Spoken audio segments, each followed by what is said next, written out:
Halo semua, perkenalkan nama aku Azaria Kirana. Kali ini aku mau menceritakan mengenai kartu bercerita yang ke-23 kalinya. Nah, kartu bercerita yang ke-23 kalinya yaitu tentang hewan seperti panda, terus si kucing, singa, si rubah dan dinosaurus. Tapi yang kartu bercerita yang sudah berkaitan banget sama aku yaitu si peselancar, ilmuwan, guru, dan lainnya. Jauh melampaui bintang-bintang yang dikenal manusia. Tersembunyi sebuah dunia bernama Fabelia. Dunia ini tidak dihuni manusia, melainkan oleh hewan-hewan yang hidup seperti manusia. Mereka berbicara, membangun kota, bersekolah, dan memiliki pekerjaan, dan bahkan menjadi astronot, peselancar, guru, pustakawan, dan ilmuwan.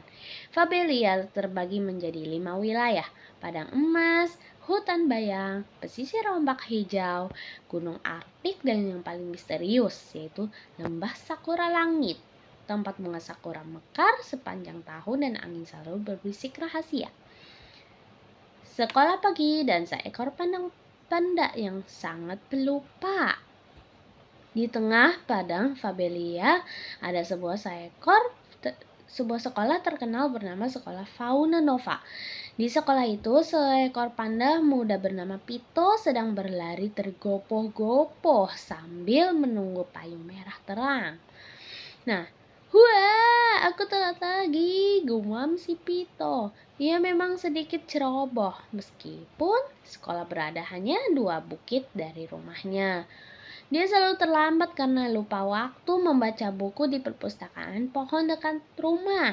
Sementara itu di sekolah, teman-temannya sudah berkumpul. Adanya si Lina, kucing oranye, sang juara membaca cepat. Rando, si singa berambut kepang, yang terkenal berani dan suka berpidato. Nah, terus si Nira, si pelancar rubah, yang selalu membawa papan selancar meski tak ada ombak di sekolah. Tiko, si dinosaurus yang kecil, keturunan terakhir dari klan Dinorex yang kini hidup damai di Fabelia. Dan tentu saja nih, Giru, si astronot burung hantu yang meski belum pernah benar-benar keluar angkasa, tapi suka membawa helm astronot kemanapun ia pergi. Mereka semua berkumpul di halaman, di bawah bayangan pohon sakura raksasa yang tumbuh di tengah sekolah. Terus si bunga-bunganya selalu jatuh perlahan seperti salju merah muda. Hari itu ada pengumuman penting dari kepala sekolah. Seekor kura-kura tua bernama Rektor Walu. "Anak-anak," kata pelan-pelan, "hari ini kita akan memilih 5 murid untuk misi Sakura Bintang. Misi rahasia dari langit." Semua hewan murid berbisik heboh. Misi Sakura Bintang? Legenda itu sudah lama beredar di buku-buku tua. Konon nih, ada sebutir bunga sakura raksasa yang terjatuh dari luar angkasa dan mendarat di lembah terpencil. Bunga itu memancarkan energi yang bisa memberi kehidupan atau menghancurkannya. Tapi untuk menemukannya dibutuhkan kerjasama lintas karakter pemikir, petarung, penjelajah, penjaga, dan pemimpin. Rektor Walu memanggil nama-nama yang terpilih, yaitu Pito si panda sebagai pemikir, Rando si singa sebagai pemimpin, Lina si kucing sebagai penjaga, Nira si rubah sebagai penjelajah, Giru si burung hantu astronot sebagai navigator. Tiko si dinosaurus tidak terpilih, tapi ia memberi semangat. "Aku akan bantu dari perpustakaan. Aku punya peta langit." Perjalanan dimulai. Dengan bekal peta, payung ajaib milik Pito yang bisa melayang jika dibuka di angin tertentu, dan helm luar angkasa milik Giro yang ternyata bisa mendeteksi gelombang bunga. Mereka pun menuju lembah Sakura Langit.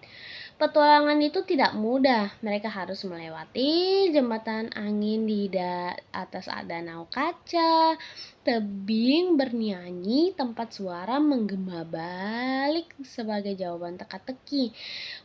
Dan apalagi hutan kabut, tempat mimpi bisa muncul dalam bentuk nyata. Di sana mereka dikejar oleh bayangan hitam yang ternyata adalah hewan buas lupa ingatan. Seekor harimau yang pernah mencoba mencuri bunga sakura bintang dan terkena kutukannya. Dengan kecerdasan Pito ini, keberanian Rando, dan ketenangan Lina, mereka berhasil menangkap harimau itu. Sang harimau akhirnya bisa mengingat siapa dirinya. Guru Tama, guru biologi mereka yang menghilang 5 tahun yang lalu. Wow! Pertemuan dengan Sakura Langit. Setelah perjalanan panjang, mereka akhirnya tiba di tengah lembah.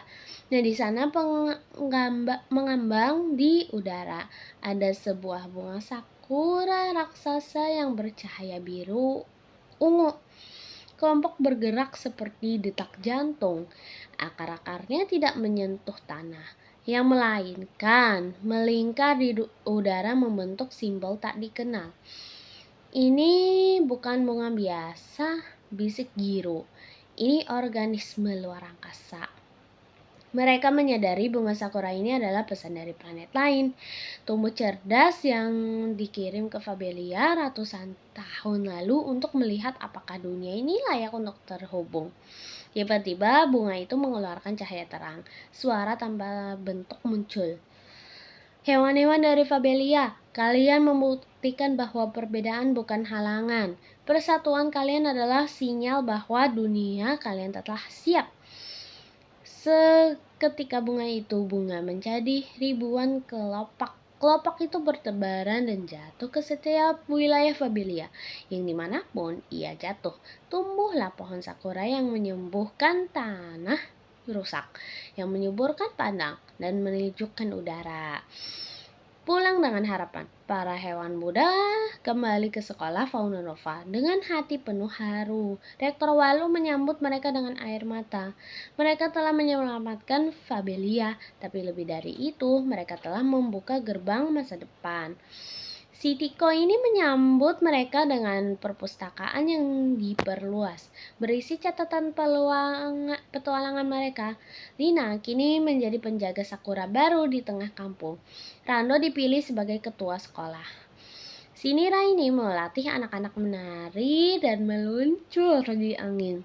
Giro akhirnya diangkat menjadi astronot pertama resmi Fabelia dan dikirim ke luar angkasa. Akhirnya tercapai cita-citanya si Giro ini. Lalu si Pito gimana? Nah, ia suka telat, tapi kini ia menjadi penulis cerita Sakura agar semua anak tahu bahwa tidak ada mimpi yang terlalu jauh jika dikejar bersama. Di puncak gunung, di tengah pohon sakura terakhir yang mekar paling tinggi, seekor kucing tua duduk sambil membaca buku. Di sampulnya yang tertulis itu namanya Petualangan Fabelia, dari sakura langit ke hati kita, dan di bawahnya itu ada namanya ditulis oleh Pito the Panda.